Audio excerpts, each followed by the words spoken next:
Alright, so today we're going to go over how we're clearing elite dungeons. We're going to start with Elite Dungeon 1, which is Temple of Aminishi. It's really easy to get to these now that Zamorak is the newest boss. What you can do is you can just teleport to Zamorak. And then you can right click on this, and then you can just teleport here.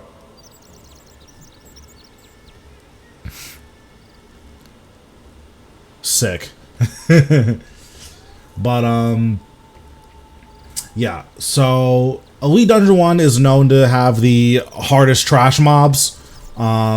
So in order to deal with them, we have a different action bar. This is specifically built for AoE clear. I just have it as the next bar in the sequence, so it's really easy to switch between my AoE bar and my bossing bar. But let me make sure my ultimates are back on. But yeah, so we use this bar for AoE clear. If we're taking too much damage, we have access to Blood Siphon. We have Touch of Death on here just so that when we switch back to our bossing bar, we have we'll have a good amount of necrosis stacks, usually full necrosis stacks. We are using Spectral Scythe. This is very, very good for AoE damage, especially once you have it fully upgraded. We still have Skulls. Skulls is a very good ability. But ED1 is known for having the toughest trash mobs, so this build is gonna, or this video is gonna show you how to like go through the Elite Dungeon without taking as much damage as you definitely could be by focusing the wrong mobs, because in order to reach each breakpoint, there's only a finite amount of mobs that you have to kill. You don't have to kill everything in the area, you only have to kill a few of them. So everything in all three Elite Dungeons except Seiryu is poisonable. So because of that, we're bringing a Blood Reaver, we're bringing Quarm Incense Sticks, and we're bringing Cinderbanes. It's just going to help with a little bit with the damage. If you have access to a Scripture of Wen, that's also really good here. Yeah, let's get into it. I'm bringing Vuln Bombs for the bosses. You don't ever use these on trash mobs. It's not worth it. Okay, so we'll summon you. We'll overload our Quarm Sticks. Activate the rest. We have an hour of Quarm Sticks now. We're going to put on Penance. And we're going to go in. Doing normal mode. So we're going to go here. Activate Darkness and our Weapon Poison. Activate our Overload. And then we're going to go towards the northern half here. You just need to kill these 4 guys in the northern half. Now I'm going to summon all of my guys. Okay, and then we're just going to kill them. I actually don't even think it's these 4 guys specifically. I think it's any 4 guys in this room. Okay, the door's open. We're going to use all of our movement abilities. Go down here. We need to kill all 9 of these guys.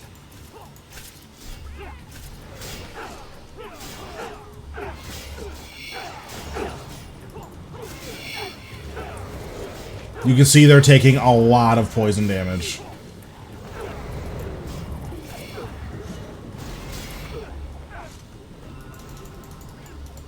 And then because we switch targets so much in Elite Dungeons, and then you need to kill all 3 of these guys.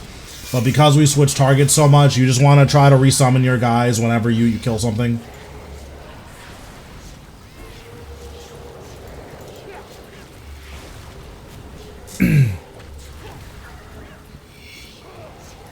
And then we're just soul splitting all of these guys. We don't need to use any protection prayers or anything like that.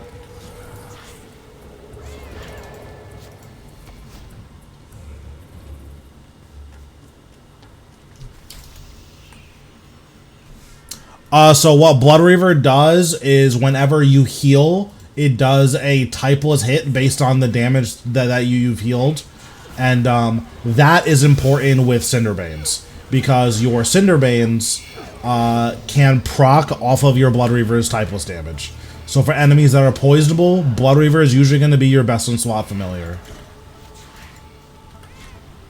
Okay, so we're gonna step back and resummon all of resummon our Vengeful Ghost.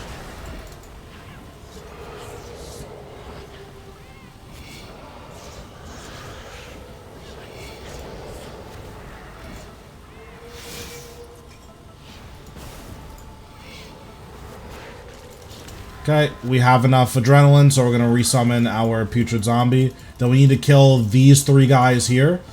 Try to hug the wall, because if you take one step further past this wall, it'll aggro these guys up here.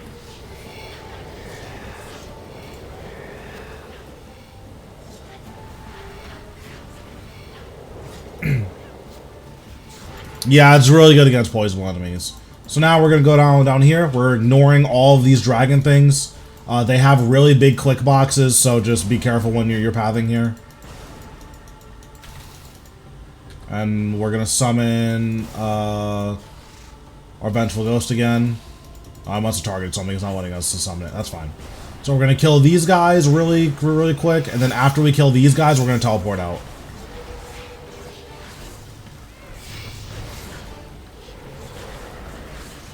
And the reason we're teleporting out is because Elite Dungeons have checkpoints, so they keep track of everything that you kill.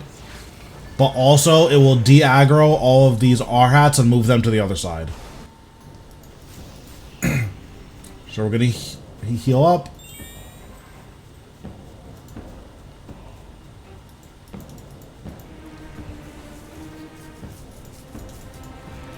Okay, can I heal, please? Okay, thank you. We're going to get all of our adrenaline back. We're going to unequip our lantern and put it back on just so we can resummon all of our guys at the beginning of the next fight. And then we're going to go in, continue where we left off. And then we're going to teleport to Chamber of the Guardian. And now see, they're all de-aggroed. This gate is still open. So what we're going to do here is Sanctum Guardian has a couple mechanics. He has... His auto attack is ranged. So just, if you want, you can play ranged to like Soul Split Flick there.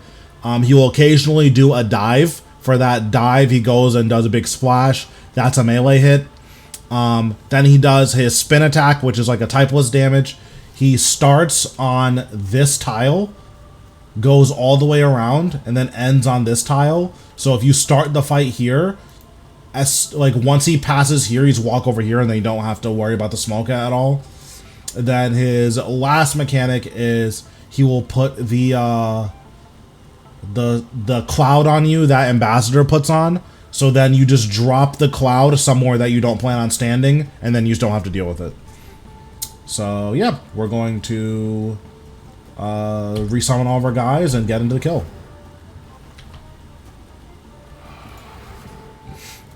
Activate Invoke Death.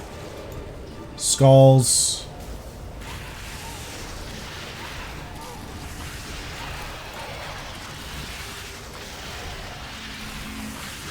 So he's gonna dive here, pray melee.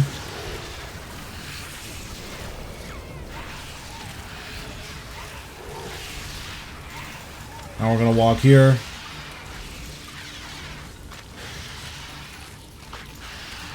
And we're gonna walk back.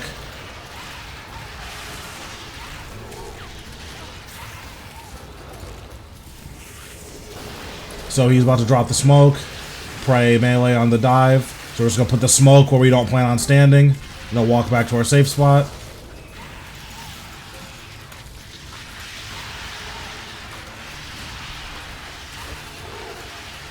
I think I got my fastest kill at Masuta with Necro.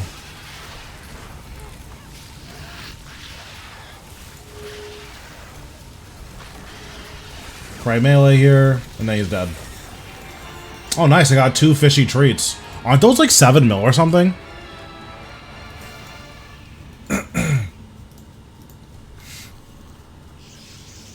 Wait, I'm kind of cracked, hello? So for this room, we go in and we just run past all of these guys. And make sure we're summoning all of our guys. We need to kill these 2 guys by the door.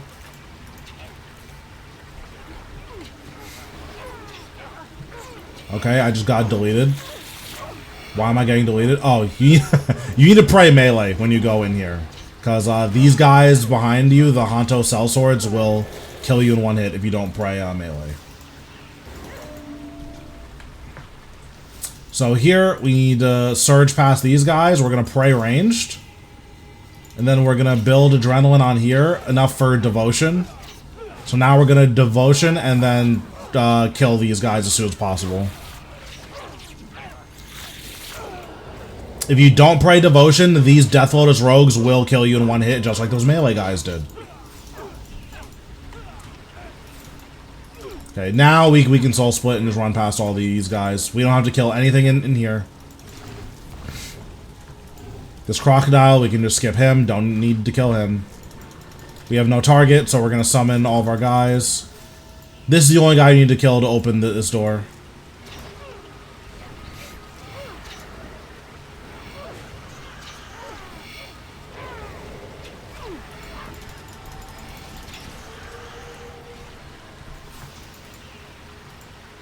I haven't tried killing Saryu with max gear. I'm sure if I did, I could get a PB, but I haven't tried. Okay, so here we need to kill these three guys in front of the door.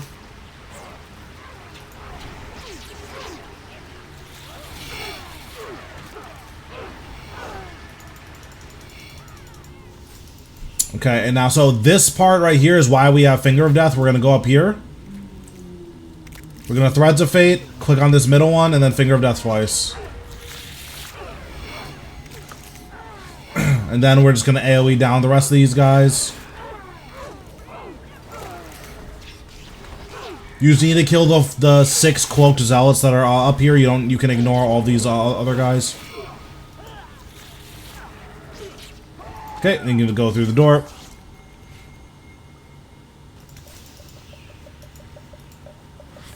So now we kill these guys.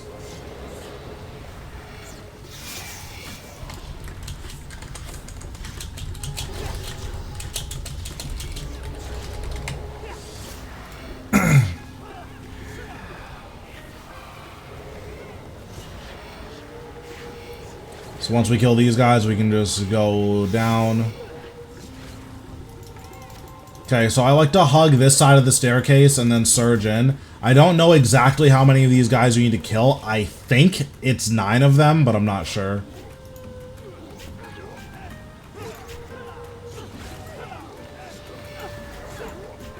So we're just going to use all of our AoE abilities.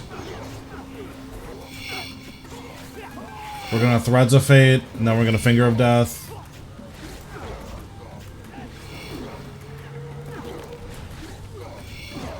And now we're just going to keep using our AoE abilities.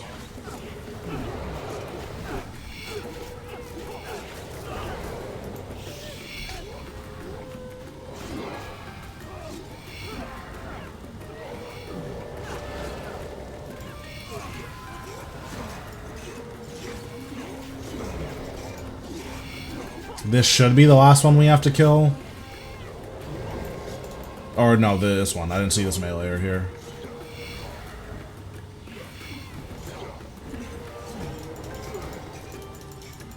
Okay, I'm stunned right now, but we were good to go. So here we want to just go back here. These guys are going to do a lot of damage to us. I like to pray range here. And then we need to kill these 4 guys. As soon as we kill these 4 guys, we want to get out of here.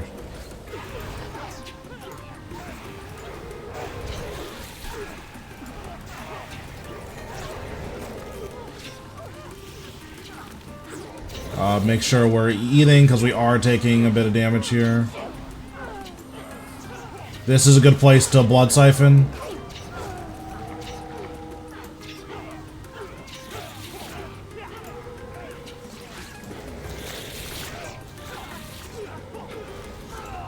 Okay, the door's open. We can teleport out.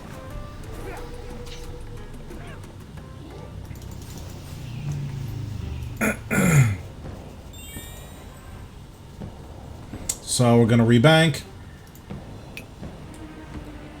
Heal to full. Then we're going to go in. So Masuta is probably...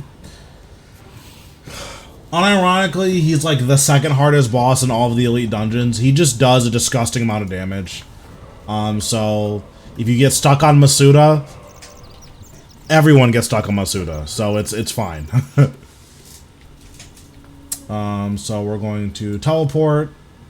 We're gonna go to the throne room.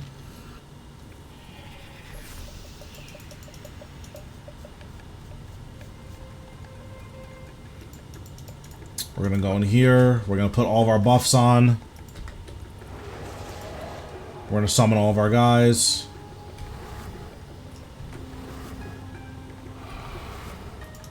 We're gonna put on our bossing bar, and then we're gonna use our the rotation that we showed in the what's it called video. Okay, so for this spin, you want to put on Protect Melee, and you just want to build as much space as you can.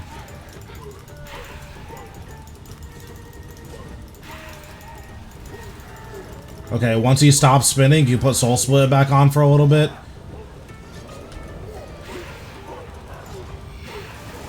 When you see these waves spawn, you want to put on Protect Magic and then eat.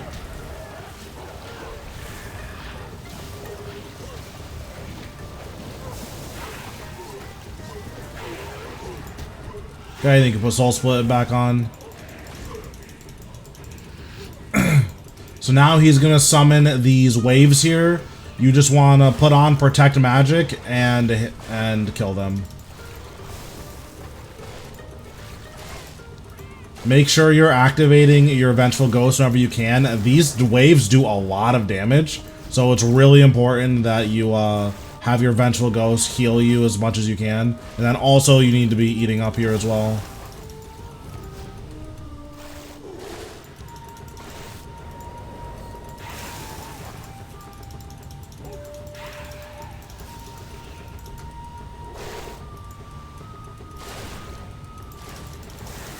I'm gonna Devotion here.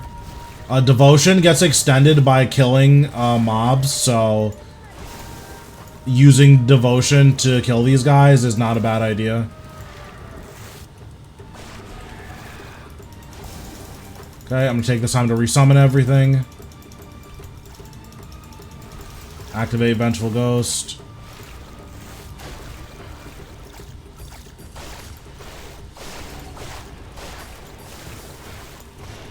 Make sure we kill the Thrashing Waters. And this room is why Masuta is so hard. I'm using Skulls here just because the Skulls should bounce and kill all these Waters. Okay, so once he says this Waters will choke you, you're pretty much good. He's going to do 3 auto attacks and then do a magic hit. In this phase, all of his auto attacks are ranged. So you can Soul Split range. Then he's going to jump up in the air and do a magic hit.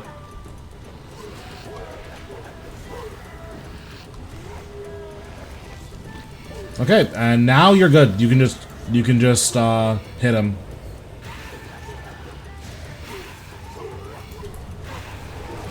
As soon as he jumps, you want to put on your Protect Magic.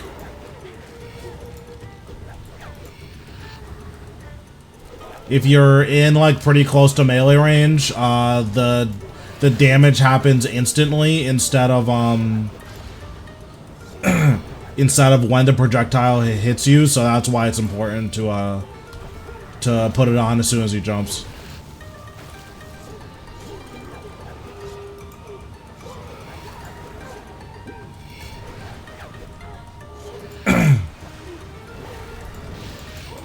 Nice, and that's Masuta. So we're gonna teleport out because we don't have any food. So yeah, Masuta does a disgusting amount of damage. If you want to bring more food, you can. Necromancy is probably at its weakest against Masuta because it's a bunch of during the storm part. It's a bunch of small, accurate hits that just do a ton of damage. I'm not ignoring you. I don't have anything to give you, so sorry. Get shit on. Like,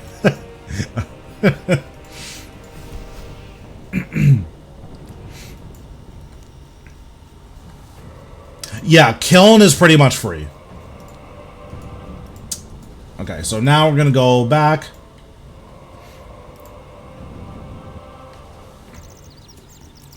Continue where we left off.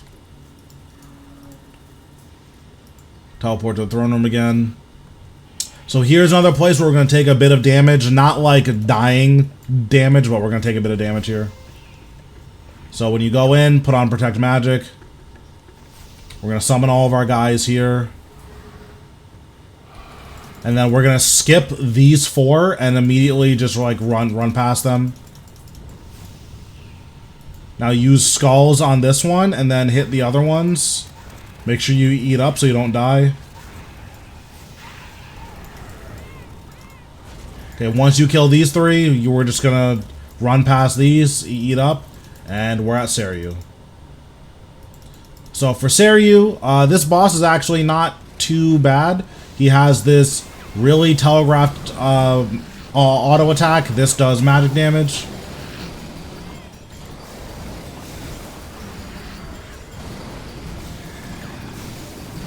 When he says it takes a huge breath, you want to put on Protect Magic until the hit registers. It registers very late, so if you try to Soul Split Flick it, you're probably going to kill yourself.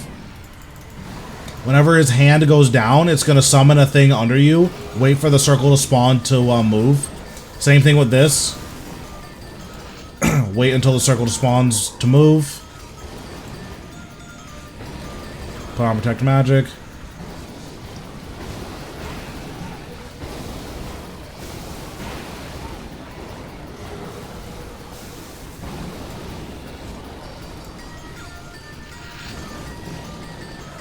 Wait for the circle to spawn to move.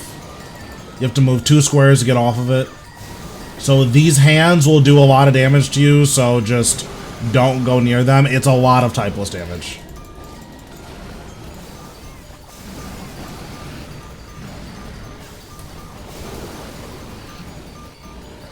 So it says Shadow bursts forth, a big circle. As soon as the big circle spawns, you're safe to move.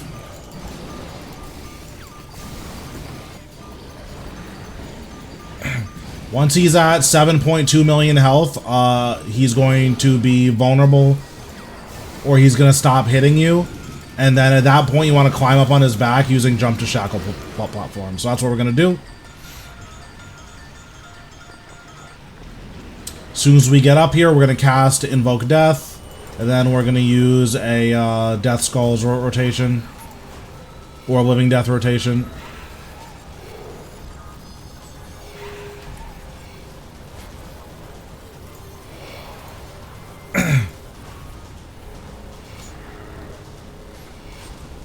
So this is probably going to be a 3 cycle, but that's fine. And a 3 cycle just means that's how long it is between, for you to kill all of them. So now we're going to go down after we break the crystal.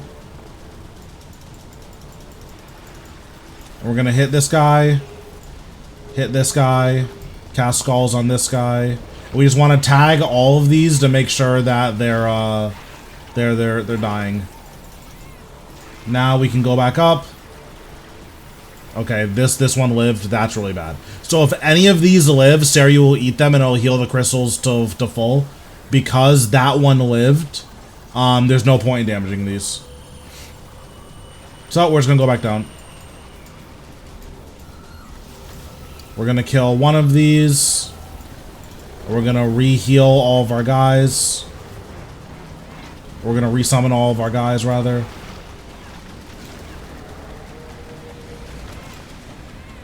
At this point, because all the crystals have full health, it actually doesn't matter if the shadows reach them.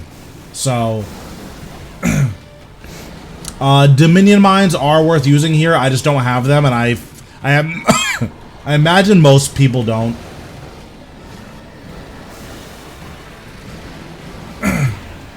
Pray and pray magic. As soon as we take the damage, we can put Soul Split back on.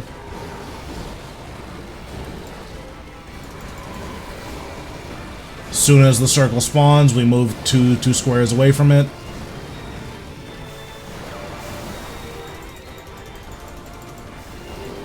We're gonna move down and around so we have a clean dodge on this.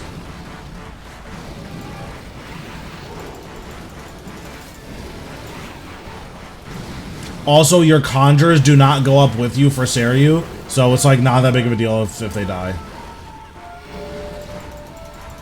Okay, so we're gonna move to dodge both of those. Move to dodge this.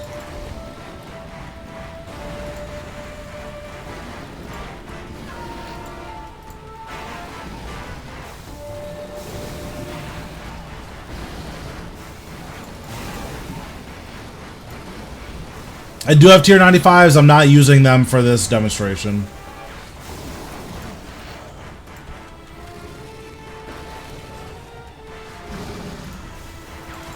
As soon as that big circle spawns, we're gonna move. As soon as the little circle spawns, we're gonna move again. As soon as we take damage, we're going to put back on Soul Split.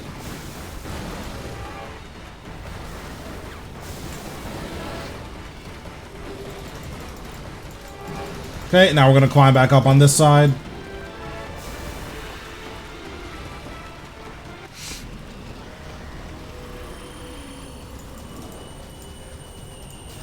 We're going to activate Invoke Death. Use a basic attack. Then we're going to go into Living Death.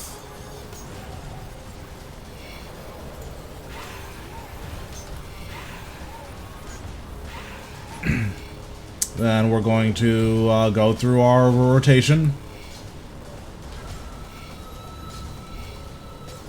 Use skulls again.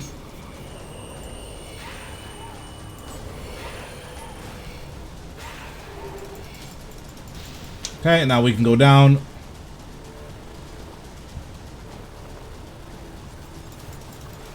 We went down kind of late, but that's fine. We'll just try to tag all of these.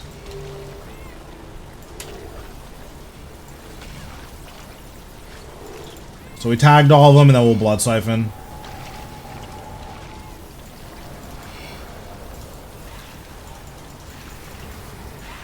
Very nice. So we're just gonna wait down here because all these guys died. We're gonna summon everything. Now we're just gonna kill these.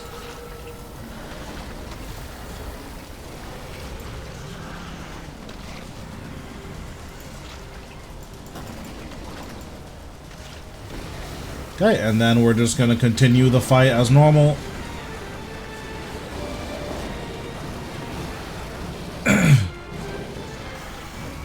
You can also vulnerability Seiryu to make this part of the fight go by faster. I don't always remember to do that, so.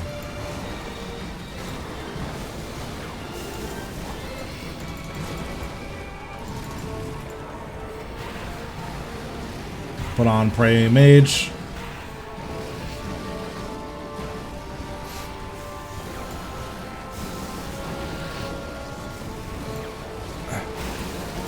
So I actually have a 100% Zamrock video coming out next week.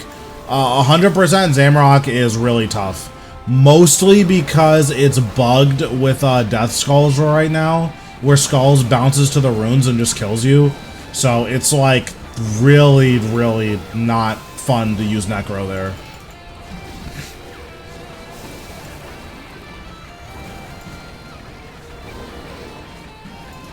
Big circle spawn, so we're gonna move. Little circle spawn, so where we're gonna move. So we're gonna move around to the hands and then start hitting them again. More hands just spawned. 100% is way better for drops. Like way better. Also, I'm glad the guides are working.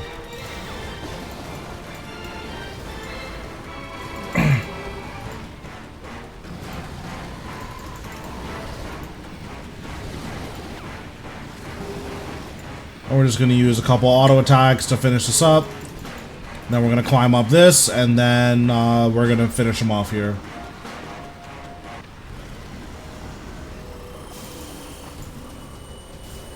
Invoke Death. Use a basic ability. It doesn't have to be basic ability, but it's just good practice.